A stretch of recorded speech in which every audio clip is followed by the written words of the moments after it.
Welcome to the Peaceful Worldschooling Podcast, featuring your host, Angela Harders. We're committed to cultivating a peaceful world beginning right in our own hearts and homes. Together, we believe that the world is our biggest and best classroom, and the people and places in it are our greatest teachers.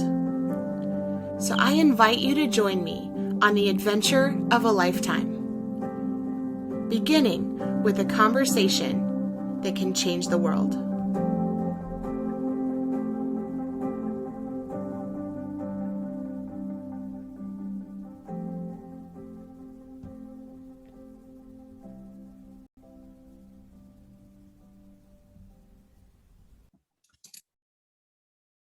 Hello, and welcome to the Peaceful Worldschooling Podcast. My name is Angela Harders, and I am a special education teacher, gentle parenting author, and a proud worldschooling mother to two amazing children, Sophia, who's 7, and Benjamin, who is 3.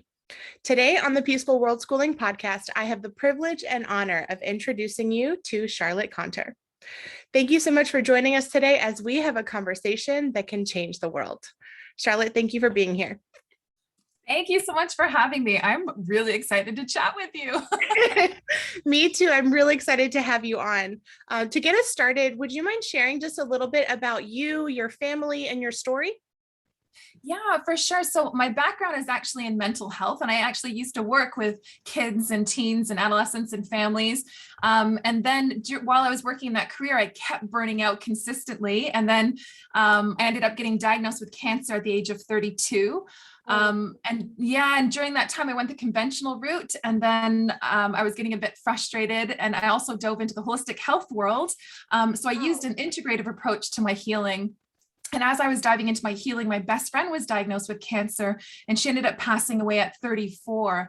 So at that time, I was like, it was crazy. It was the saddest I've ever been in my entire life. And I thought, okay, I can go back to that old career where I got sick, where I was like struggling, where I felt like it no longer aligned with my values, or I could try something different. And I ended up leaving my career and diving into health and nutrition and launching like a health coaching business. And I was told I would never have kids naturally.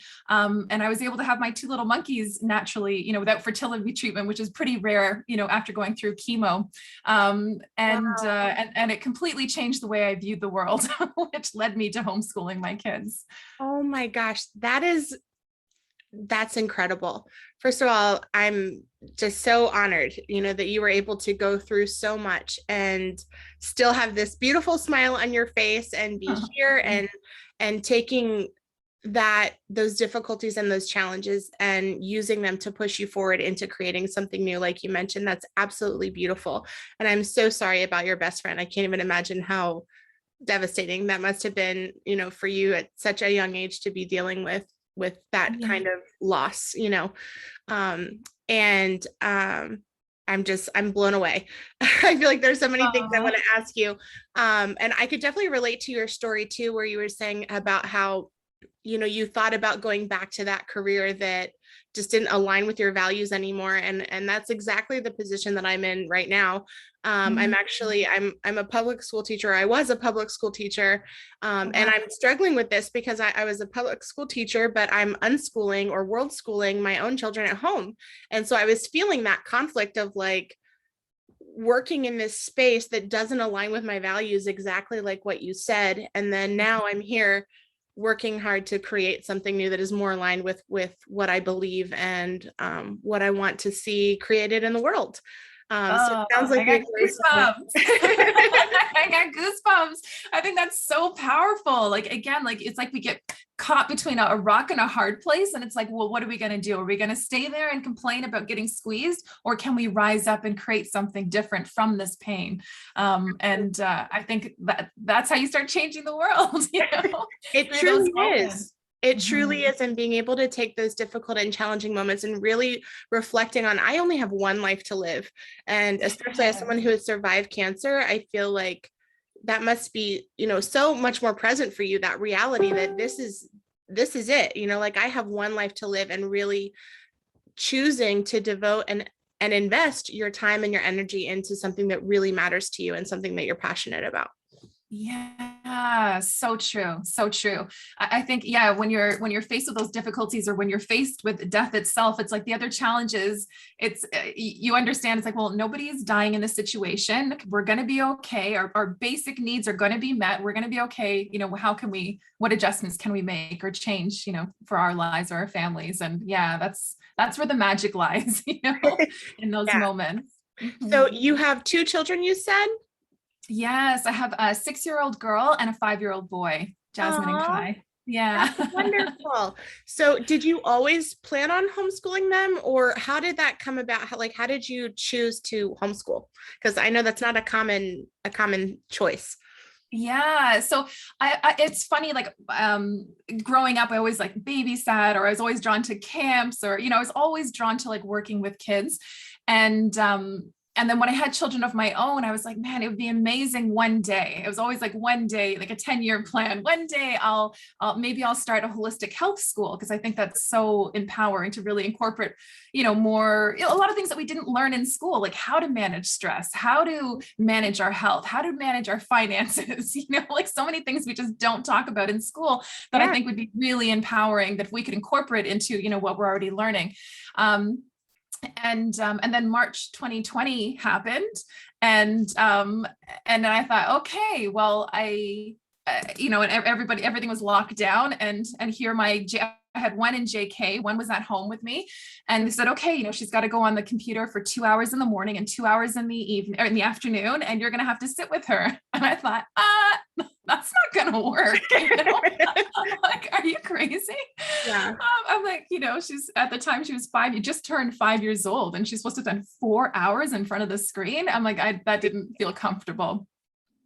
Yeah. And then when my son started that following September, and then it was like the two of them, and they had to use, two separate computers. They couldn't even use the same one, two separate computers. And plus I work from home as well. So like 3 computers, Oh my gosh. yeah. And I thought, no, there's got to be a different way. So that really, after that, I pulled my kids from school and then started homeschooling them. Wow, that's incredible. I've heard a lot of parents it seems like they've kind of followed that same path as you, that homeschooling just wasn't on their radar, but then due to COVID and all these other things, they're just like, wait a second, this does not make any sense. And I totally agree with you. I mean, to have elementary age children sitting on a computer all day long, it's completely illogical. And actually I worked with high school students. So with them, it was a little bit different. They could navigate a computer and be on a computer for hours a day, and it wasn't, a big deal. But I can't even imagine having a 5-year-old and trying to make them sit on a computer for 4 hours a day and learn. I mean, it's not the way that little kids are designed to learn. No. And plus class sizes are insane. Like, Oh, yeah. I'm not too sure where you are, but I'm in like in Toronto area, and class size are like, some of the teachers have like 38, 38 kids to like one teacher and one, educational assistant. Like, that is insane. There's going to be so many kids falling through the cracks. And before, when I was diagnosed with cancer, I was also working at the school board as well, and I saw so many kids struggling with mental health issues, and again, like just falling through the cracks because there's just not enough resources. Yeah. Another thing I found frustrating too, even growing up in the school system. I mean, I'm a white woman, and there was no women like in a lot of books. And I'm like, were there no women in history? Like, did we not exist? Never mind people of color, and then the way things were taught. So there was a lot of like unlearning, that I needed to do as well. And I really want to bring that into, my kids' education. Yeah. I love that you said unlearning. And actually, there's a phrase for that I've shared in previous videos, but that's called deschooling. Are you familiar with that term? No. So deschooling is actually the first process that most parents go through when they make that transition to homeschooling. And it is exactly what you just said, that unlearning of a lot of the things that we think that school is supposed to be, or what learning is supposed to look like. Yeah. And it's a really, really important process for families that are transitioning to homeschool to have that time to really reevaluate a lot of these beliefs that we have about the way learning is supposed to be, or how we're supposed to do things.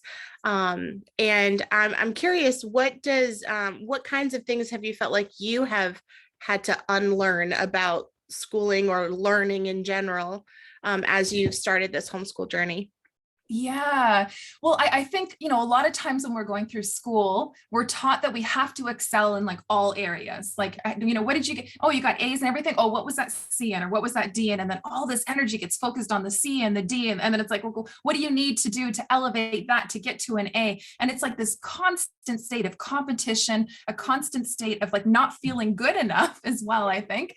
And when really, like, if you're getting an A in art, and like a C in math, a lot of times we'll bring in the math tutors, and it's like, no, get the art tutor. That's what you're excelling. So really like focusing on the kids' strength, that they don't need to be good at everything. What do they enjoy? What lights them up? Let's focus on those subjects the most, because that's probably where they're going to be leaning into their career, in the future as well. So I think that's a huge part, is really focusing on their strengths.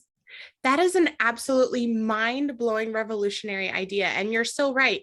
I feel like, I've built an entire career tutoring children in subjects where they're struggling, but yeah. To have a parent have that kind of perspective, that it's okay if my child is not the math expert. Like, we can encourage them to pursue their strengths and cultivate those gifts and talents, rather than just focusing on the areas that they're weak. Like, we don't have to be an A student in everything, and we don't have to be great at everything, and we can look at our individual passions and talents and feed into those. What a revolutionary concept, to be able to take that burden and that pressure off that you were mentioning before. That's beautiful. I'm wondering what kinds of things are your children passionate and interested in? Yeah, my daughter, sometimes when she was 1 year old, she would sleep with books, like no teddy bears, it was books. Sounds like a girl after my own heart. I love it. I know, I love it. And she's very athletic, so she needs to be driven physically, but also like she loves reading and writing, and she's so creative. My son could care less about writing, and that's okay. Of course, we practice and do whatever we can, but he loves like science. He loves experiments. So even today we were doing a sugar crystal experiment, and science is not my thing. I'm not super passionate about it, but I'm like, okay, this lights you up. Let's do this. But so my son's really passionate about that, and learning. He needs to understand why. Like, he's very strategic in his thinking. Like, well, how was this made? Why was it made this way? Could they have done it this way? So I love his like creativity and his strategic thinking. It is fascinating that, even two children being raised by the same parents, they have so different interests and different passions and different ways that they like to learn about things, Blows my mind. I'm like, how did you come out of the same body? Exactly. Man, it's so different. Yeah. And you've shared a lot of different things that that really just resonate with me. Like, in my family personally, we are unschoolers or world schoolers, and we've talked before about different homeschooling styles. I'm wondering, what homeschooling style do you feel like you and your family use or incorporate? How would you describe your homeschooling style? Yeah. So at first I was like, okay, do I need to teach them like 9 to 3? And I'm like, that is not going to work. I was like, that's way too long regardless. And I started looking even at like while I'm working full time, I can be very productive in short bursts, so, bursts of time throughout the day. So, we really kind of work around our schedule. So we have like a slow start, which I love because there's no panic to get out the door, like rush, grab your shoes, come on. And it's like an angry start of the day where you're like rushing and yelling and, so there's none of that. So there's a very like calm, we do like some meditation in the morning. We do, we make smoothies, we're taking our supplements. So I'm incorporating, the health component as well. And then they've got some playtime, they've got some relaxation. I'm doing some work, and then I come back and we do some workbook stuff, or we'll do an experiment, or I'll put like a treasure hunt or something. We go outside, have a walk in nature where they're trying to find stuff. So we really kind of go with the flow, and I check with their energy. Like, if I know that they're really low, I'm not going to force them to do a workbook at that point. And it's like, well, maybe we can go outside and get some fresh air. Maybe we need to take a nap, So there really isn't a hardcore schedule. I'm really going on my schedule, on their schedule, on moods, and energy as well. That's beautiful. I think your children are very blessed to have you, because you seem to be very in tune with that mental and emotional aspect of raising children, not just like business and we're going to get through these workbooks regardless of how you're feeling or what you're mentally or emotionally experiencing that day. I'm wondering, how do you like guard and protect your children's mental and emotional health? Yes. First things first, I guard my own, because on days that I'm not taking care of myself, like I can walk into my children's room and see a mess and I'd be like, come on guys, like there's a mess. How many times have I asked you to clean this up? And they're like, can you help us? We're sorry, mom. I'm like, no, I can't help you. I've got a million things to do. And I'm like, oh. and then there's days where I'm like taking care of myself and I'm showing up for myself. So, and that looks different, but it could, the basic in the morning is like some journaling, some meditation, and focusing on what I need to do. Like I'm part of like creating my day and not just reacting. And so when I'm showing up for myself and I'm eating like healthy-ish, when I'm, getting enough sleep and whatever, and it's not perfect, but when I'm focusing on my needs and I'm meeting my needs, I have more love for myself. I have more compassion for myself. I have more forgiveness for myself. Like, it's okay. Like, you didn't sleep well last night, Charlotte. Don't worry if you don't get all the stuff on your to-do list today, like relax. And so I'm showing myself forgiveness and compassion. And when I'm able to show it to myself, then I'm able to show it to my kids. So when they have their big, loud emotions, I can stay very calm and say, well, you had a rough night's sleep. Can I give you a hug? Instead of like, come on, get in order. And this is what we need to do. So it starts with me first. And the more understanding that I have for myself, the more, understanding I have for my kids. That's beautiful. And I think you definitely hit the nail on the head that it does. It starts with us. And I definitely can say I've experienced that same thing too, where, it'll be like one day my daughter will do something and because I'm like out of alignment, with my own self and I haven't taken time to care for myself, and I respond, with impatience or anger or frustration. Whereas if the same thing would have happened on a different day, like her actions aren't changing at all, but my own self, like my experience of her and my own issues are coming up and showing up in these different ways for her. And literally, I mean, it's so telling because it's like, the problem isn't with what she's doing. The problem is the way that I'm reacting or responding to whatever it is that my daughter's doing or not doing in that moment, Yes. And it can come from our own like childhood programming as well. Like if we weren't able to question authority, if we weren't able to talk back or question saying, well, that's not right. I need to let my dog out. He's trapped in the room here. But if we weren't allowed to question, then it can be challenging or very hard to hear our own kids questioning our authority. But sometimes they bring up valid points. Well, we don't have to do that. And I'm like, yes, true. You don't have to do that, So it's like a lot of checking myself. Sorry, I just need to. No worries, go for it. I can pause. Okay. You're absolutely right. When we're not, taking care of ourselves and things like that, it definitely does have an impact on our children and the way that we're responding to them. And that whole questioning authority thing is so true. I mean, I was definitely raised with that same environment of like, you do what mom and dad say. The moment that they say, no questions asked, delayed obedience is disobedience. I don't know if you've heard that before, but that was a very popular phrase in my house. Delayed obedience is disobedience. And I know for a lot of parents, it can be very triggering when their children are questioning them. And one of the things like I've really tried to share with my children is that it is important to question authority, even me, but the way that you do it is what makes a difference. Yes. And how do you teach and help your children understand how they can question you as an authority figure in their life? I mean, how do you navigate that in a way that doesn't trigger that emotional response in you? Yes. Great question. Like, so I'm always saying to them, like, it's okay to be angry. Like, I want them to know that anger is a good emotion. It's just a matter of how we're releasing that emotion. So it's okay to be angry, but it's not okay to hurt yourself, to hurt others, with your words or with your hands. So I'm constantly saying that to them. And even with my own, like I work with moms too, but with my own moms and with myself, like I encourage everybody to have like healthy tantrums. Because a lot of times when we're like, it's fine, everything's fine, fine. We're going to get through this. I'm going to think positive, like everything's fine.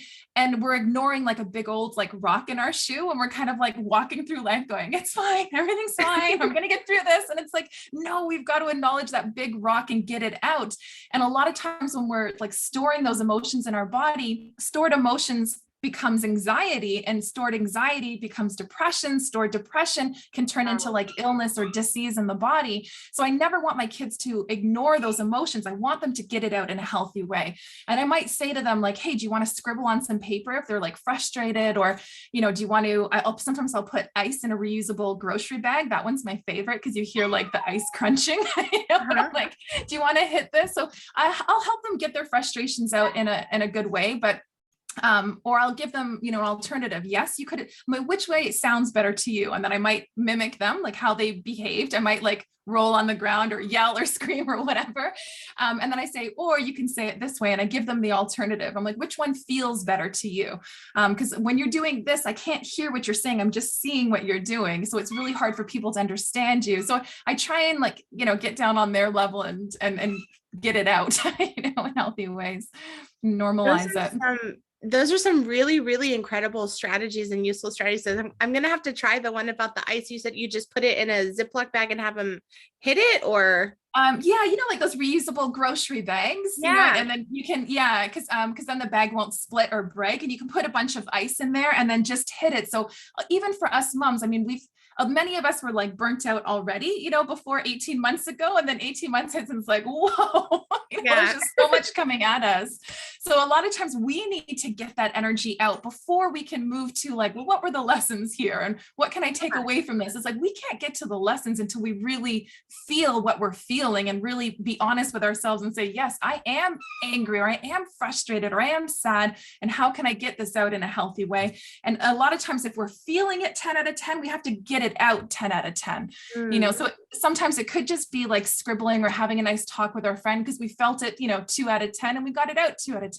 But a lot of times if it's really pent up, then we need to like get it out, 10 out of 10 physically. It's blowing my mind. Literally. I have never heard anyone use the phrase healthy tantrum before.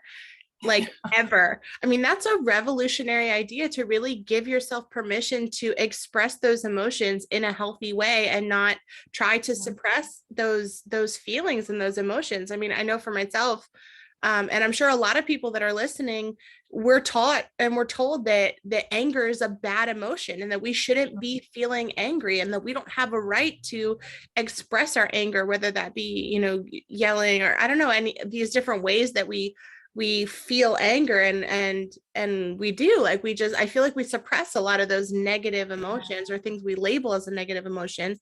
But you're right. It's not the emotion itself that is bad. It's the way that we're expressing that and releasing, as you said, that's a great word, the way that we're releasing those emotions. But I like that, giving yourself that permission to be at a 2 out of 10 or release at a 10 out of 10 if you need to. How do you release emotions at a 10 out of 10? I mean, what would you say would be a healthy way to release them, when you're like at that breaking point that you're like, I can't.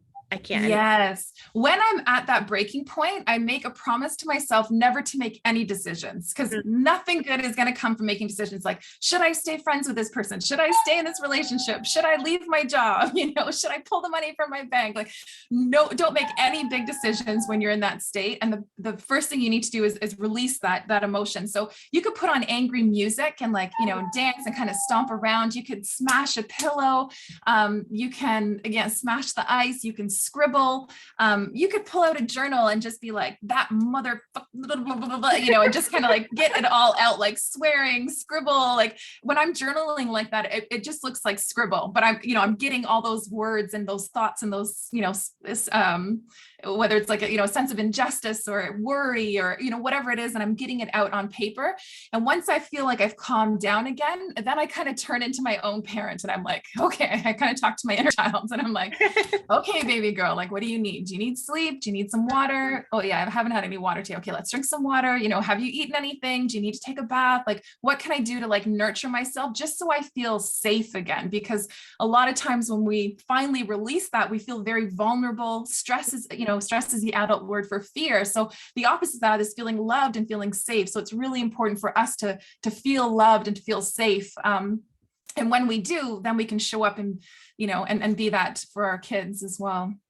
Oh my goodness. You're sharing so many different incredible practical strategies that I know a lot of people probably haven't had any experience in using a lot of these strategies. At least I know in my own experience, I was not raised with any of those strategies. I'm wondering, like, did you have those strategies growing up, or what was your experience growing up, and how did you learn these strategies? Yeah. So growing up, my parents split up at a young age. So I was raised by a single mom with two brothers, and she was exhausted. Like, she worked long hours. She had 3 kids to take care of.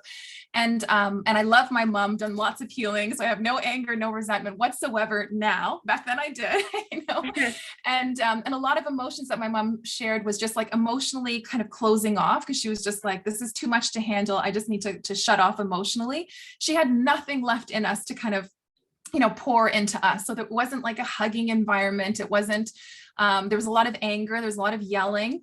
I also experienced some sexual abuse growing up as well. And there was just like, you just kind of store all of that in your body. And then when I became a teenager, I was angry. I was scared of the world. I was like, is this person going to hurt me? Is this okay? Am I safe here? Like, I was constantly in survival mode for so long.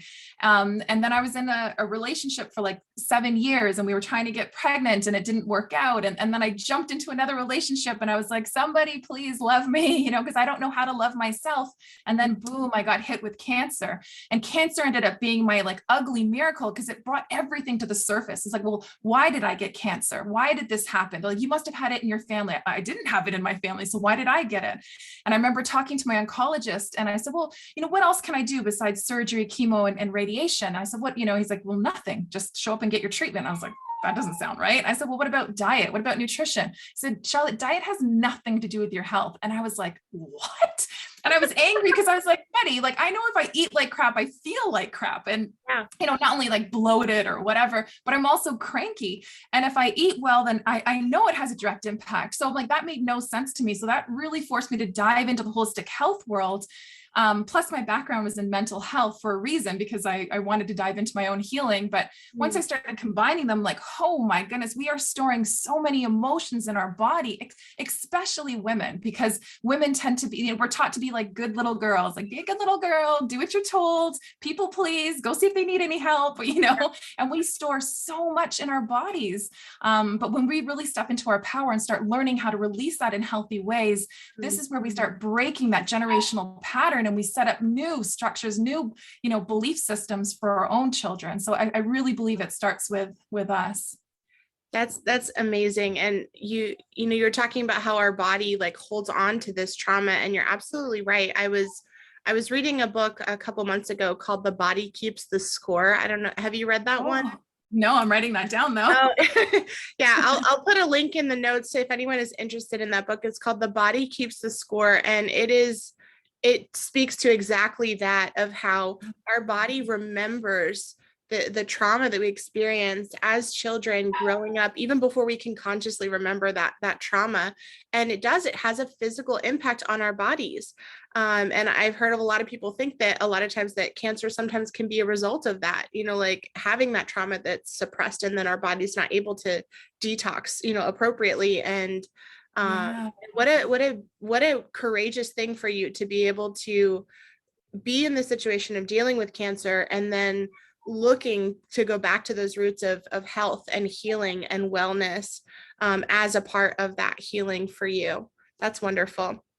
Thank you. I think, I think a lot of people avoid it because they think like, well, this is going to be too painful. This is going to be too overwhelming. So I don't want to deal with it. And it doesn't have to be that way. It can be actually much faster. And again, my background is in mental health, and I was in that industry for almost 10 years. And it's a very long, drawn out process when we're talking about the past, or when we're trying to like label people like, you are anxious, you are depressed. And people are like, I am anxious. And not once in my cancer journey did I ever say like, I am cancer. I never owned that statement. But with mental health, we really get people to own that. And it becomes very difficult to like break through. And that I always found, frustrating working in that industry. So when we're looking at our past and healing that past, it does not have to be this long, drawn out, painful process. It's like small little tweaks here and there, and it's very, very powerful. It's really interesting how you make that distinction between like having a feeling or having a diagnosis versus having that be your identity, being those things. And you're right, we don't say I am cancer. We say I have cancer. And I remember even with my daughter, when we talk about feelings, growing up, I would say all the time, like, oh, I'm so angry, I'm so angry, or I'm so frustrated. It's like, no, I'm feeling angry right now. Like I can feel this emotion, but that emotion is not me. I am not angry. I'm feeling angry right now, but I'm not angry. And actually another really good resource too that I got, if you're struggling with anger or someone who's struggled with anger, I bought this book for my daughter because I was just really having a hard time helping her process her anger in a healthy way. And I will link this in the show notes as well. But there's a book, it's like a workbook for kids about anger and anger, man, I think it's called Anger Management. I'll have to get the title. I don't have it off the top of my head, but it was like an anger book for kids. And it has like 40 lessons in it or something like that. And the first lesson that it had us do was it had us draw a picture of our anger. And I drew this like monster, and my daughter did too. Like we both drew this like scary monster, and the whole point of the first lesson was that we view anger as this monster, but it's not. And they said how a lot of times anger is our friend. It's an important emotion for us to have. And there are times that our anger has saved our life, and so I'm like, I bought this workbook to try to help my daughter with her anger, and I'm sitting here in the first lesson bawling my eyes out, like, and they're like, introduce yourself to your anger and thank anger for the role that it's played in your life. And I was just like, like, I mean, I've never thought about it that way before, and being able to view anger as this emotion that is separate from who I am.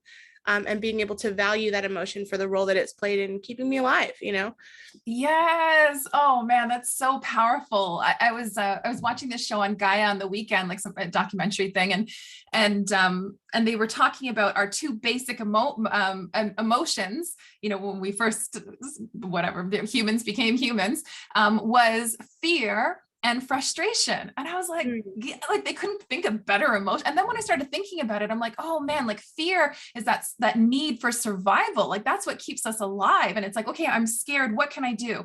And then that frustration, if we hit that wall of frustration with anger or, whatever that looks like, it's like, well, how can I solve this issue? How can I get creative and solve it? So yeah, I love that you're saying, oh, anger is our friend. And it's like, even when I was, even knowing what I know, but even on the weekend, my mind was still blown. I was like, oh my goodness. Yes, it's so true. It's working for us, not against us. Yeah, and like we don't have to be afraid of fear. That's a really cool way to look at it. I mean, I've never thought about that either too. Fear and frustration, and how those have helped all of us to get to where we are, and not like emotions that we should be avoiding, but that we can kind of step into fear and step into frustration as a way to break through those things and use them to our advantage, as you mentioned. Yeah, so That's good. really beautiful. So it seems like you have a lot of gentle parenting principles. Is that correct? I do. Yeah. So you would call yourself a gentle parent, I guess. I've never used those terms before, but I'm definitely, I guess I would say like a conscious or a compassionate, mom. I'm very aware of my feelings, their feelings, what's really going on here. If I'm getting frustrated, it's always me, never them. So what can I do to nurture me? So that's always like my big red flag. But yeah, definitely. That's really cool. So I'm a gentle parenting author, and that's been something that's been really important for me, being able to have that kind of relationship with my children, like you mentioned, of just being able to reflect on my own emotions and my own struggles as a mom, and realizing how my emotions are impacting my children and their day and things like that. And so I'm wondering, what are some other strategies that you use to help you when you're dealing with your own big emotions? Yeah. One, I love that term, gentle parenting. Like, yeah, that's amazing.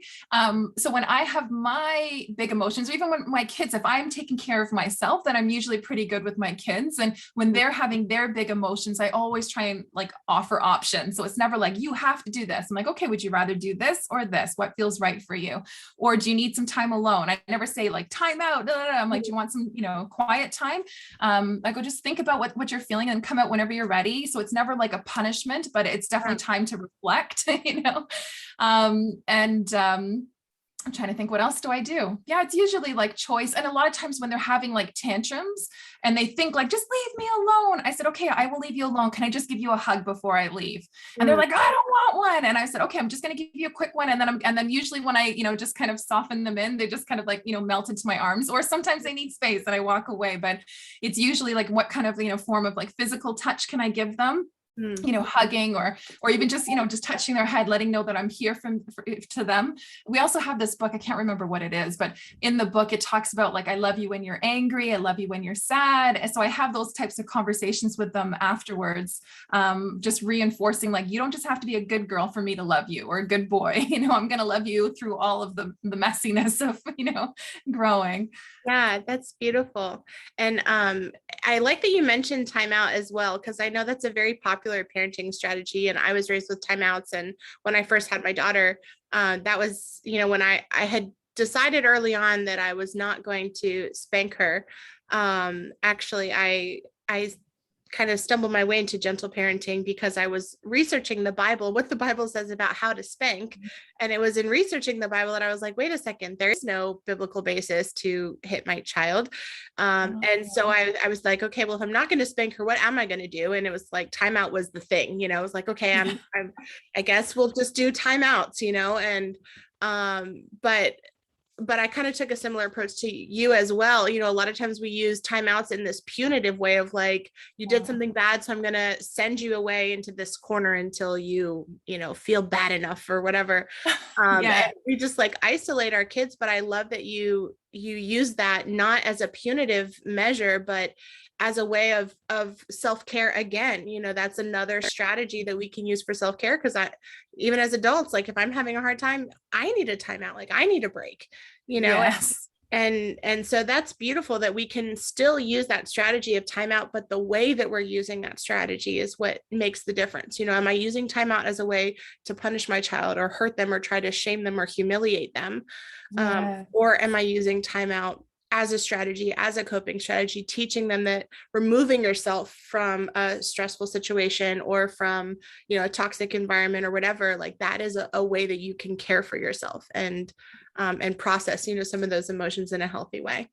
Yes, I love that. And I love that you said like, yeah, even I need quiet time. And I'll say that to my kids, like, oh, I'm just feeling a little frustrated. I just need some quiet time. So they see me using that as well.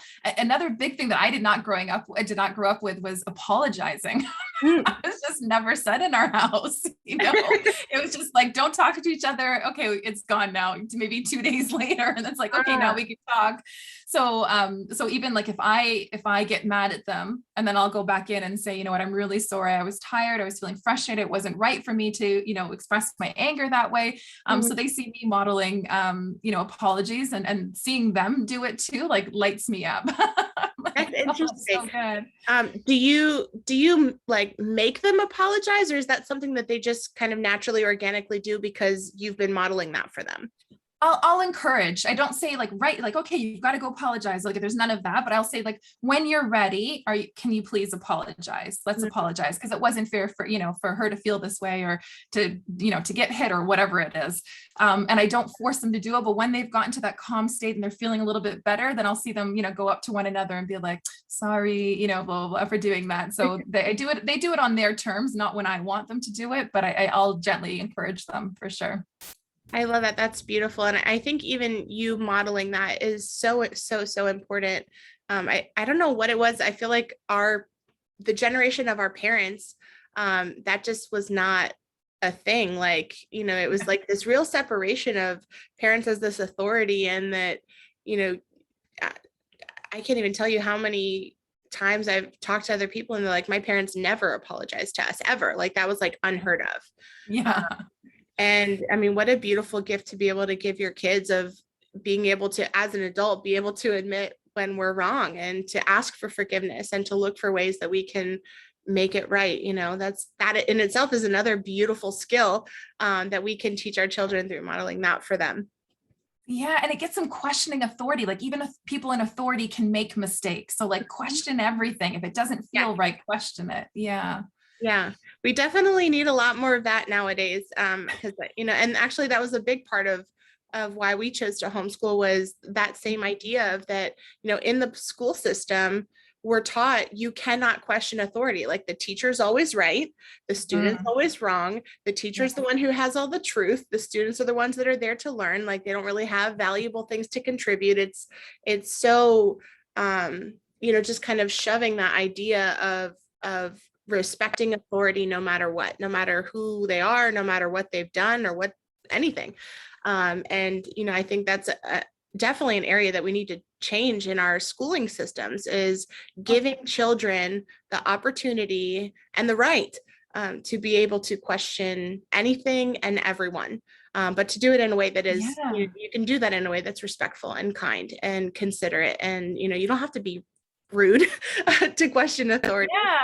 That's a powerful skill to teach, because otherwise, you're not thinking for yourself. And that's when, that's dangerous. It really is. Because then you're just, following the masses, and it's like, no, don't just follow. It's like, question everything I'm saying, everything you're learning, everything you're reading, question everything. Yeah, I definitely say that to my daughter too. Like, I'll tell her, you have a right to question everything, including me. And again, there's a way that you can do that, but it's a skill that we have to teach our children. And we can't teach our children that skill if we ourselves are not open to practicing that skill. And so to whoever is listening, I just want to encourage you to remember that skill of questioning everything starts with you. We cannot teach that to our children unless we ourselves are willing to really look at why we're doing things the way that we're doing. Why are things the way that they are? How are we responding to these different situations? Who says? That's another great question. Who says that you have to do X, Y, Z, or that you have to parent in this way, or that your child has to learn in this way, or whatever? We really are free. Yeah, I got goosebumps. That was powerful. Yeah. That's wonderful. And so, you're a couple years into your homeschooling journey now. Are you planning to continue homeschooling throughout the rest, or will you kind of reevaluate going back to school in the future, do you think? I cannot see my kids ever returning to public school. Ever. Unless they choose to maybe later on or whatever, then that's a discussion, to be had. But right now, no, I don't see that. And there's some holistic health schools, like holistic schools around us. But just some of the mandates right now, I wouldn't want my kids in that school board just yet. So, but we'll see what happens. And ideally I would like to bring in a teacher into our home. I've got JK and SK in grade 1, and I don't know how much longer I've got. So we might have to bring in reinforcements. Yeah. Well, there's pods are like all the rage now, right? Like, I know parents are starting to form pods all over the place. Just for that very reason, they're looking at the environment that their children are in. And to be honest, I think it's one of the best things to ever come from COVID. I feel like as the parents for the first time are really starting to question authority, starting to question, why are we doing this the way that we're doing it? Why are we teaching our children in this way? Why are we forcing them to do X, Y, Z? Why are we making them do all these different things that are not, beneficial in their real actual daily life, like you mentioned before. And so, it's wonderful that we're finally in this place now that we're being forced to consider these things and start thinking outside the box and getting our kids out of this educational box we've been squeezing them in for so long. Yeah, those ugly miracles pop up and really benefit us, and I've connected with some other moms and pods, and the kids are a little bit younger, but it's so nice feeling supported by and connecting with other moms, like learning pods with other like-minded moms that are, thinking outside the box, or, exchanging ideas and things like that. So you don't, so you don't feel alone as well, during this time, because it's a lot, especially if you're still working from home and you're homeschooling, it's a lot. So you need to unplug. And when you can plug into a community that's doing similar things, it's powerful. How are you able to find or build community around you? I know that's a big concern for a lot of people that are starting homeschooling, is I'm worried my kid won't be able to socialize, or I'm worried they're not going to have friends. how do you build community and help avoid those issues of not socializing or not having friends? Yeah, it's funny not socializing because, the kids that it started, JK and SK, like they haven't even seen their teachers' faces, it's like they don't even know what there is. And especially when they're younger and you're learning like how to speak and how to, using tone and whatever else, to learn how to speak and watching the way the mouth moves, like we've lost all of that, which can be really challenging. Yeah. So yeah, it's funny that socialization looks so different, even in traditional schooling as well. But I've connected with other moms, like we go to like a variety of playgrounds. I have a lot of, I shouldn't say I have a lot, but I have a handful of friends that are all like pulling their kids as well, and they're in similar ages and stages. So we'll connect as well with other kids.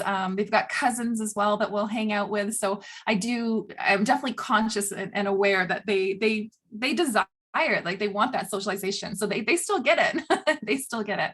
That's for sure.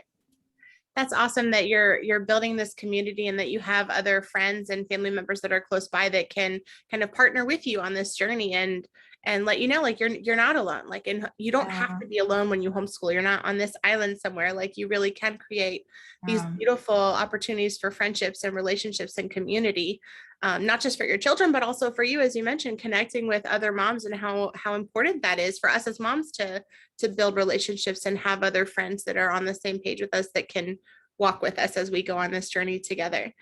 I want to ask you too, now that you've been in this for a couple of years now, what advice would you give to a mom or a dad who is thinking about homeschooling?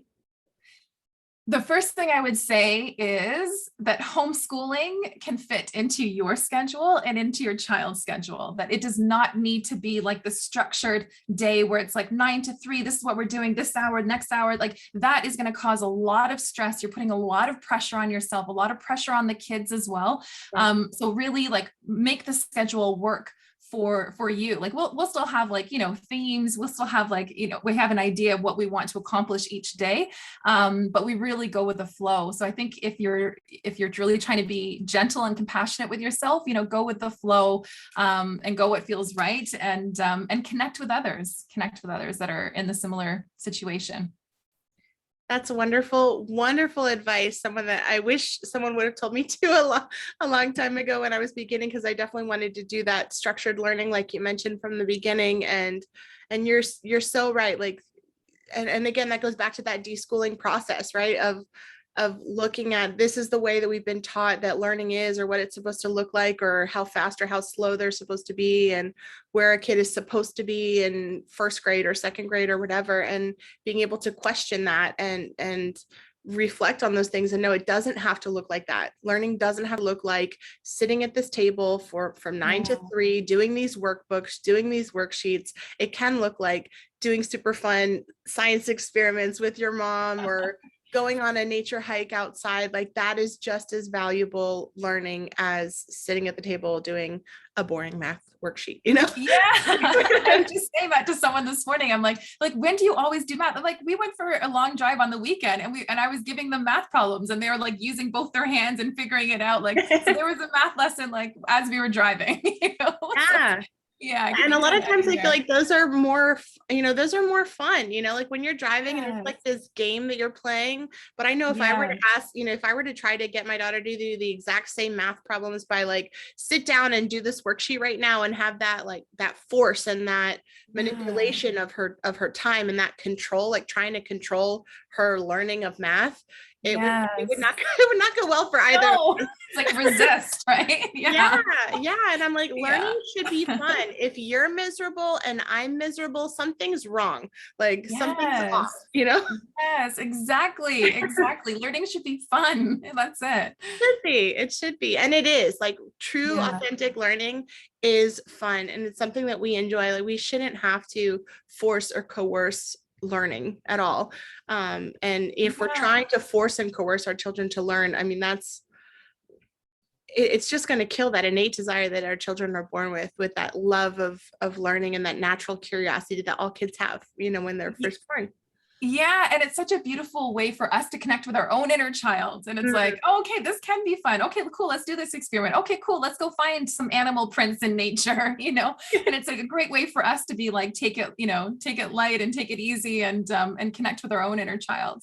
I love that. I can relate to that too, because, as a homeschooling mom, yes, we want to teach our children, but, I'm learning new things too all the time. And so I'm wondering, what is one thing that you feel like you have learned as a homeschool mom? Well, I just learned how to do a volcano yesterday. Ooh. Okay. Volcano. And what's funny too is that, I grew up in French immersion, like going to French school, but I'm in my mid 40s now. So it's been like a long time since I've spoken French or even Spanish in university. And, but now I'm teaching them French. So I feel like I'm relearning the basics and I'm like, oh my goodness, I get this so much easier now. Yes. Yeah. It's so funny how things that we learn as an adult, I don't know what it is. It's just like relearning it, but it's like easier the second time around. I don't know. That pressure, I think, right? Of being the best or getting the A's That is so true. I remember I was helping this girl, I was helping this girl who was homeschooling and she was in high school and she was taking an algebra 2 class. And I think I got like a C in algebra 2 when I was in school, something like that. I don't know. But when I was going through it again with her, I mean, at this point, I'm like, I haven't done algebra 2 since I was in high school. That was 10 years ago. I don't remember any of this, but I was going through it again with her. And I was like, you know what, I'm going to have to relearn this right alongside of you. And she ended up getting 100% in the class. And I was going through it. And I'm like, why did I think this was so hard? Like, it's not that, it wasn't that it was hard, but it was like coming back to it 10 years later with a desire to learn it. Like, I was like, I want to learn this because I got to teach her how to do this. So I have to figure it out, Yes, so true. Motivation. It was like, oh, this wasn't as hard as I thought it was, Yeah, so true. So true. I love it. Well, I know that you have to go take care of your children, but I want to thank you so very much for sharing your time, sharing your story, sharing your life, all these incredible strategies. I'm like going to write them all down so that I can share these with people. You've really given us a lot of powerful, practical tips to be able to care for ourselves and to care for our children.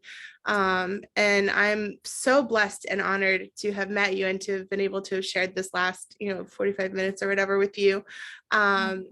Before we go, I want to ask you, is there any way, if someone is listening and they're like, man, I really want to connect with Charlotte, is there any way that people can connect with you? Are you on Facebook, Instagram?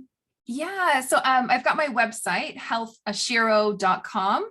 And I'm also on Instagram, health_SHEro. And I've got, a few free resources there as well. So feel free to go in and grab some other coping strategies to help with stress and anxiety. And then I've got like a free training there as well that you can check out. That's wonderful. And I will make sure that I include links for all of those different websites. And that was SHEro, like SHERO, like a she hero. That's right. Yeah. Because that's my whole theory. I think like women need to come and save themselves instead of waiting for Prince Charming or whatever. And it's like, no, let's save ourselves and then we can empower our kids to do the same. Yeah. Absolutely. That's beautiful. All right. Well, I will make sure that I include all of Charlotte's links in the description for you so you can get connected with her and take advantage of those free resources that she is sharing with us so graciously, in addition to all this free, amazing advice that she's just given us in these last 45 minutes. But thank you so very much, Charlotte. And I want to thank you to everyone who is listening. Thank you so much for joining us today on the Peaceful Worldschooling Podcast.